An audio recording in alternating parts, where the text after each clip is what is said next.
Hello. I apologize for doing this individually this week. We did have class this morning at church. However, I forgot to hit the record button. Therefore, it did not record. So we're going to do this just briefly. Just kind of go through the lesson for today. And if you do have any questions, please comment in the comment section or contact me if you know how there at the church at First Christian in Bryan College Station. So let me go ahead and share my screen so we can figure out where we're going today. Of course, before we get there, last week we had just heard about Saul. Um, being trying to track David down again for a really a third time, and for the second time David spared his life after Saul fell asleep along with his general in the middle of a battlefield, and David sent some people to grab Saul's spear and a water pot, which the two most important things to a warrior out in the middle of the desert are protection and survival. Protection with a spear and survival with a water pot. So Saul promised again, made that promise again a second time that he wasn't going to try to kill David anymore. Well, we know that wasn't absolutely certain true. He'd never followed his promises before. So David kind of took that probably with a grain of salt. But at the same time, David still continued to believe Saul was God's chosen, and that it was God who was to take Saul's life, not David himself. So we meet today, and we're going to be jumping back and forth between a few things. Um, as we go to 1 Samuel. Let me go ahead and share screen here. Chapter 27 is where we're going to be at. Share. Let me put that in presentation mode.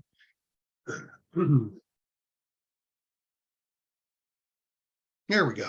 Okay. Put this down into a thing here. And here we go. David said in his heart, I shall, I can't read it.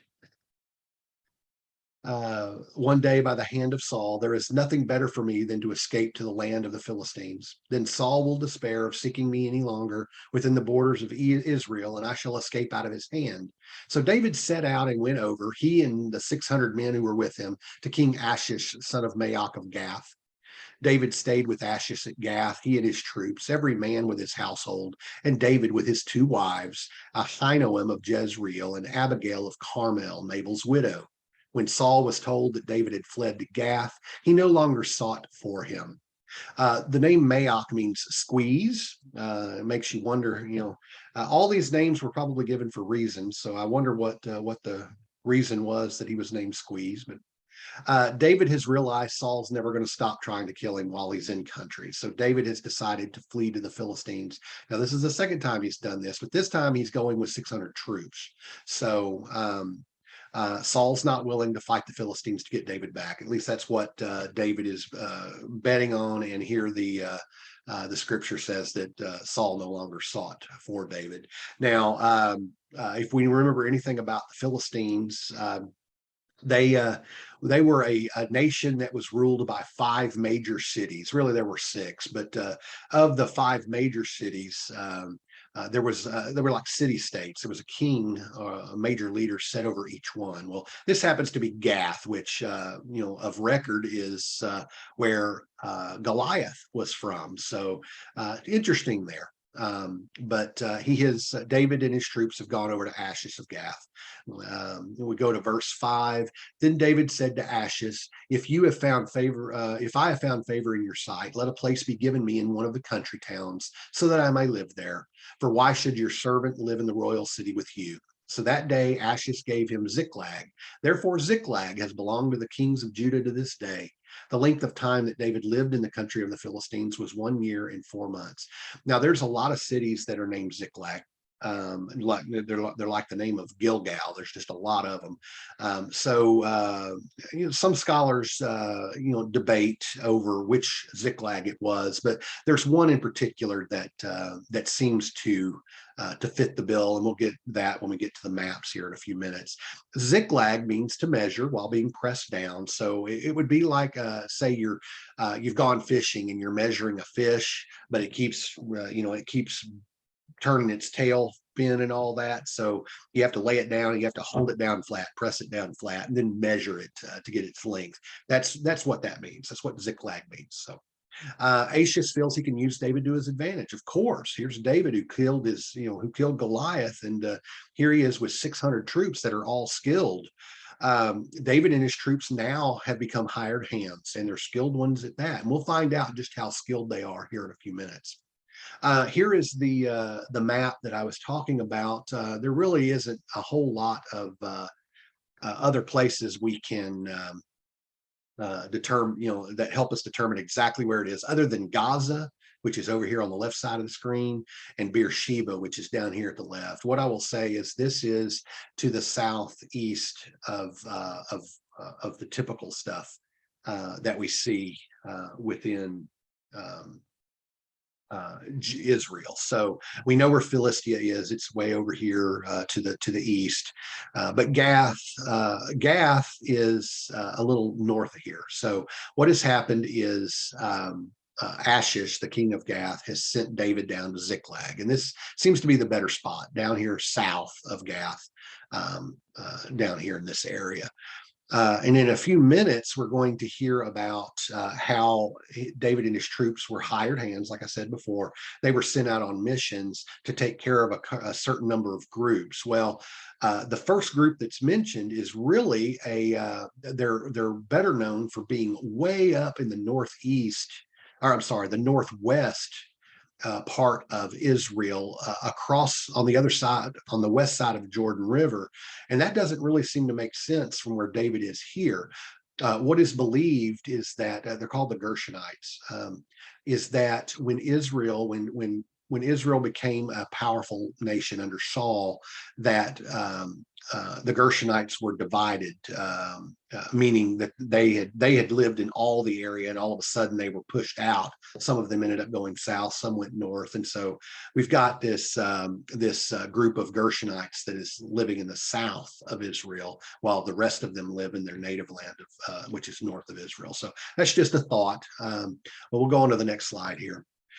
We go to First Chronicles 12, and this is where we find out what they were doing at Ziklag and all that. So the following are those who went to David at Ziklag while he could not move about freely because of Saul, son of Kish. They were among the mighty warriors who helped him in the war, mighty warriors there.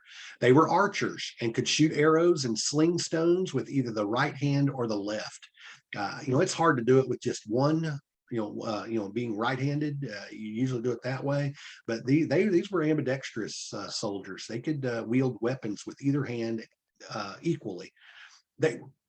But better yet, they were Benjaminites, Saul's kindred. So they were from the tribe that Saul was from. The chief was, if you forgive me for these, Ahiezer, and then Joash, both sons of Shema of Gibeah. Also Jeziel and Pelet, sons of Asmaveth, Barakah, Jehu of Anathoth, Ishmaiah of Gibeon, a warrior among the 30 and a leader over the 30. The 30 refers to David's mighty men, the top 30 warriors that he had. That's what that means, is the 30er. Of the 30. Jeremiah, not the prophet Jeremiah. Apparently Jeremiah was a very popular name. Jahaziel, Johanan, Jozabad of Gedera, Eluzai, Jeremoth, Bealiah, Shemariah, Shephatiah, the Heraphite, Elkanah, Ishiah, Azarel, Joezer, and Joshobim, the Korahites. Those come into play in a moment. And Joella and Zebediah, sons of Jeroam of Gedor. So we've got Benjaminites here. The men from Saul's own hometown join David rather than live under Saul's rule. Ahiezer means literally means Ezer's brother. Along with Ahi means brother. Um, so Ezer means, so Ahiezer means Ezer's brother. Joash means given by the Lord. Shema means God heard. Jeziel means sprinkling of the Lord. Pelet means deliverance. Asmaveth means billy goat. You wonder what the circumstances were that were happening in his parents' lives to give him that name, but I digress. Baraka or Barakah means blessing. Yehu means he is God. Anathoth means suburbs. Ishmaiah means obeying the Lord. Gibeon means cup. Jahaziel or Yahaziel means God sees. Jozabad or Yozabad, however you want. J can sometimes have a Y sound. Jozabad means endowed by God. Gedorah means sheepfold. Eluzai means God is my strength. Jeremoth means he fears death. Beliah or Bealiah means Yahweh is Lord. Shemariah means God is my guard. Shephatiah means the Lord judges. Hareth means early. Shephatiah was from the Harathites. Ishiah means God saves. Azarel means God helped. Joezer means he aids. Jashobim means the people sitting. Korah literally means baldness. Now, the Korahites, remember, are Levites. They descend from Aaron, and this is important because now this gives people within David's own grouping. There are people within his group that are descended from Aaron, so therefore they could become priests if they take up that role, that mantle. Joelah means lifting up. Zebediah means God given, and Gedor means wall. So we're back into 1 Samuel 27 now, and I'm having trouble seeing some of the words here, so bear with me. So now David and his men went up and made raids on the Geshurites. That's that I call them Gershonites earlier, Geshurites. So Geshur was up in the northwest of Israel. Most of them were, but we believe that the Geshurites that he's talking about here were a small group of them that got separated from the main group and were living down in the southeast. The Geshurites, the Gerzites, and the Amalekites. Now, the Amalekites keep coming back into play. The Amalekites were who God had told Saul to destroy every single one of them. Well, here they are, still around, and David is having to make raids on them for the Philistines because apparently they're messing with the Philistines too. So, for these were the landed settlements from Telam on the way to Shur and on to the land of Egypt. So these groups were trying to make homes within the Philistine area, and so David was sent to drive them out. David struck the land, leaving neither man nor woman alive, but took away the sheep, the oxen, the donkeys, the camels, and the clothing, and came back to Ashish. Now we see David is not acting like we expect him to, but keep in mind he's not technically operating under the Lord's command. Now he's operating under the guidance of Ashish of Gath. So he is a hired hand for the Philistine army. When Ashish asked, against whom have you made a raid today? David would say, against the Negeb of Judah. By the way, Negeb or Negev, sometimes the B will be a V, just means desert. So it would be like saying the Negeb of Sahara, the Sahara Desert. That's what this means. So against the Negeb of Judah, or against the Negeb of the Jerahmeelites, or against the Negeb of the Kenites. Now, the Kenites were one of those. They didn't start a whole lot of stuff, but a lot of times they just kind of stood back and let things happen. They sometimes they were friends of the Israelites, sometimes they weren't. Kenites come from Cain, so if you want to keep that in mind too. David left neither man nor woman alive to be brought back to Gath. thinking they might tell about us and say, David has done so and so. Such was his practice all the time he lived in the country of the Philistines. So for 16 months, David is there. Every raid he went on, he killed everybody. And, it makes you wonder what his thinking was, because it says here, they might say David has done so and so. So David, in a sense, killed all the witnesses. So Gesher means stronghold. Gezer means place of ruin. Telem means long ago. Negev means dry or arid or desert. Jeremiel means God pities. So on to verse 12. Ashish trusted David, thinking he has made himself utterly abhorrent to his people Israel. Therefore, he shall always be my servant. On to chapter 28. In those days, the Philistines gathered their forces for war to fight against Israel. Ashish said to David, you know, of course, that you and your men are to go out with me in the army. David said to Ashish, very well, then you shall know what your servant can do. Ashish said to David, very well, I will make you my bodyguard for life. Now, this is the second time David has been in a very powerful position when it came to the king of a nation. Remember, Saul made him his armor bearer for a while. Which in a sense is a bodyguard. So here is the king of Gath making David his bodyguard. That's a long way from Goliath. Was Goliath ever the bodyguard? No, Goliath was just a powerful warrior. He had his own armor bearer. So David is really, he's really in a high position at this point. Now, Ashish thinks that word's going to spread about, and David's own people are going want nothing to do with him, and that's good for Ashish, because now there's nowhere he can go. He has to serve me. I've got written here, I've got him under my thumb. He's under my will now. And we talked about him being a bodyguard.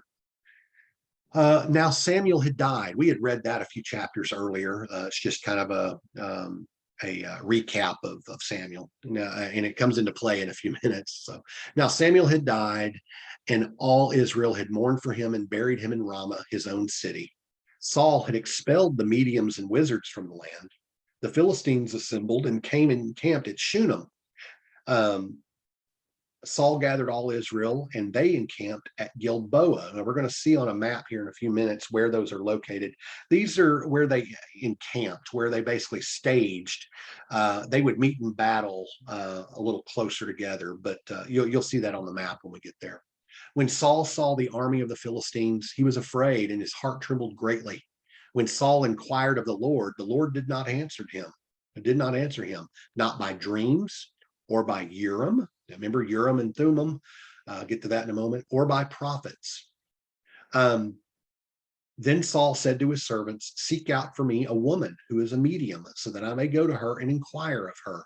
His servants said to him, there is a medium at Endor. Shunem means resting places. The em or im is plural. So Shun is a resting place. Shunem would be resting places. Gilboa means hot springs. That sounds nice. And Endor means fountain. Now, if you're like me and you're a Star Wars fan, Endor was where those little furry bear-looking creatures called Ewoks lived on the moon of Endor. But I digress again. Saul did something right originally. He had expelled all the mediums and wizards from the land. But then he did something wrong by inquiring of one, trying to find one. So the law states in Leviticus 26 that someone who uses a medium, someone who inquires of a medium, is to be cut off from God. Now, we already know from previous readings, previous chapters, that the Spirit had already left Saul. He's even making it worse now. Now he's being cut off. So this does not look good for Saul. Back to the Urim. So Saul inquired of the Lord, but the Lord didn't answer it, because the Lord is not with him anymore. So he didn't get a vision of how things might go. He did not get it by Urim, which remember, the priest had these two kind of die, at least we think they're die. One would be a positive answer, one would be a negative answer. So they were usually in a yes, no type format. And Saul probably asked, should I go out to to battle them, and he didn't get the answer he wanted. So he drew the Urim, or the priest drew the Urim, and it did not give Saul the answer he wanted. The Thummim would have, but not this one. Or by prophets. So there's nobody who can give him an answer as to what to do, even his counselors and prophets that are around him. Here's that map I was showing you where Shunem is. So we see Shunem right here in the middle of the map. This is where the Philistines encamped. Of course, we see Megiddo over here. Bethlehem way up in here. So it kind of gives you an idea. Here, down here, almost at the bottom of the screen, is Mount Gilboa. So somehow, somewhere in this area, just above, north of Mount Gilboa, is where the Israelites would have encamped. And you can see they're quite far away. But what will happen is they'll move closer. The Israelites will eventually go to the area of Jezreel, whereas the Philistines come to here. And this is probably somewhere right in here where they would have met for battle. We don't get to the battle today, but just giving you a heads up as to what to expect. Verse 8. So Saul disguised himself and put on other clothes and went there, he and 2 men with him. They came to the woman by night, and he said, consult the spirit for me and bring up for me the one whom I name to you. The woman said to him, surely you know what Saul has done, how he has cut off the mediums and the wizards from the land. Why then are you laying a snare for my life to bring about my death? But Saul swore to her by the Lord, as the Lord lives, no punishment shall come upon you for this thing. Then the woman said, whom shall I bring up for you? He answered, bring up Samuel for me. When the woman saw Samuel, she cried out with a loud voice. And the woman said to Saul, why have you deceived me? You are Saul. The king said to her, have no fear. What do you see? The woman said to Saul, I see a divine being coming up out of the ground. This is very interesting. Now we'll read verse 14 real quick, and then I'll go into all that. He said to her, what is his appearance? She said, an old man is coming up. He is wrapped in a robe. So Saul knew that it was Samuel, and he bowed with his face to the ground and did obeisance. Now she believes this may be a sting operation. So when somebody comes to her, they're supposed to have been expelled, and somebody comes to her saying, "Hey, I need you to draw somebody out of the netherworld for me." Yeah, she thinks maybe this ain't a good idea. Maybe you're trying to entrap me. But here in the earlier verses, Saul says "Lord" for the last time, and he's using it in an unfaithful way. I swear by the Lord that nothing bad will happen. That's not a very good way to use the Lord. The word that's used here in verse 13 for divine being is the word Elohim. Remember that I-M-E-M means plural. Elohim has been used in the Torah as a way to describe God in plurality. So it means gods in a way. Literally means gods, but to describe God in plurality is similar to what we have as our doctrine of the Trinity, in that they're not individual gods, but they are God in 3 persons, but yet 3 persons in one God. So so divine being is here the word Elohim, which means that it's a strange manifestation in multiple viewpoints. And she's surprised that this is happening. It's probably because this is the first time it's actually happened to her. The previous times have all been shams. This scenario is possible, though. I've had some people that ask me about this, that ghosts can come back. We could call the ghost of someone back from the dead. Well, I don't think that's possible.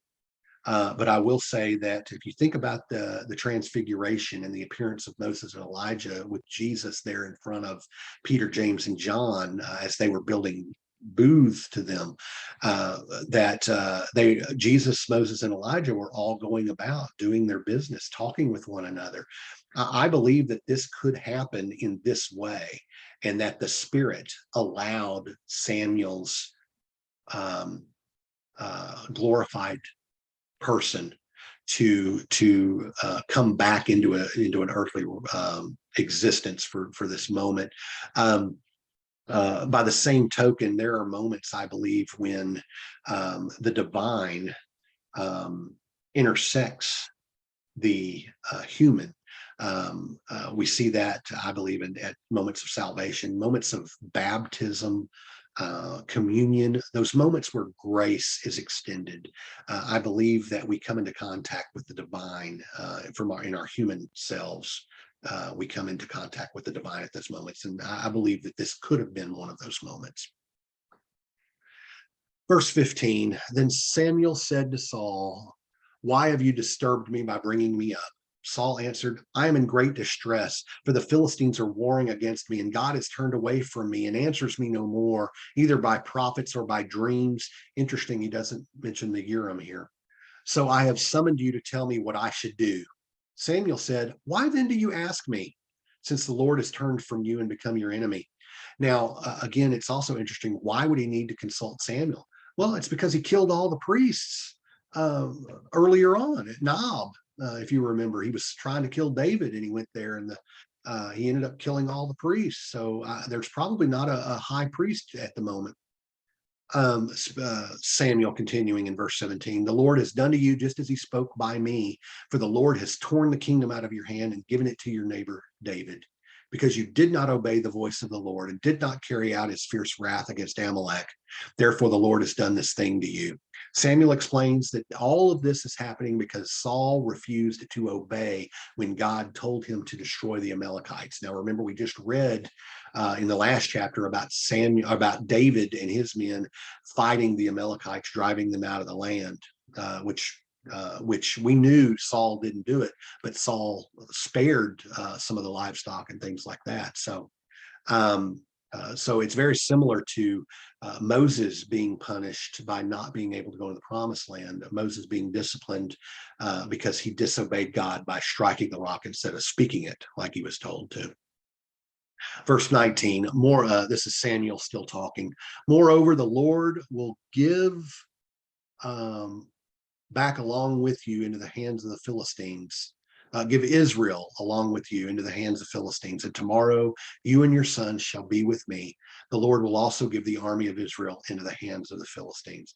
So Samuel, the prophet, probably it's the last prophecy we get from Samuel, that the final judgment is going to be poured out on Saul and the Israelites and the army of the Israelites within a 24-hour period.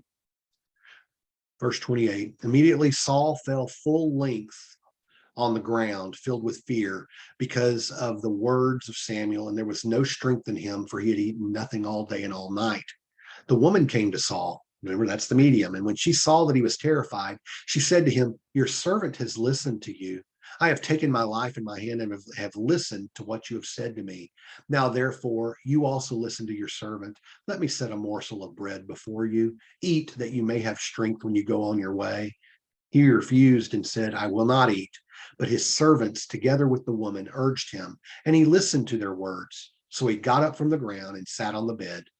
Now the woman had a fatted calf in the house. She quickly slaughtered it, and she took flour, kneaded it, and baked unleavened cakes. This continues on in the next verse, but let me do this right quick.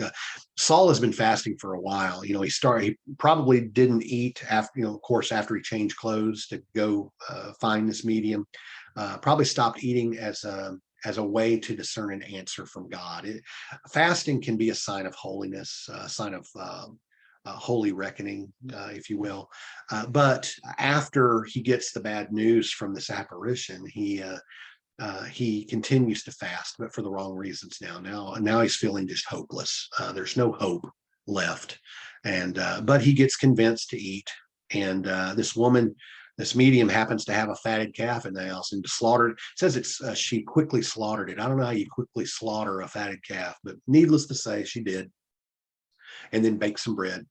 She put them before Saul and his I can't read that, attendants, and they ate. Then they rose and went away that night. The top line of my screen is completely blocked with a bar from the Zoom site. So they rose, and I can't move it anymore. So then they rose and went away that night. So here's Saul, he's a dead man walking, and Saul's last meal is a fatted calf. And a fatted calf was usually reserved for celebrations. So yeah, it's very reminiscent of a person on death row being offered their last meal.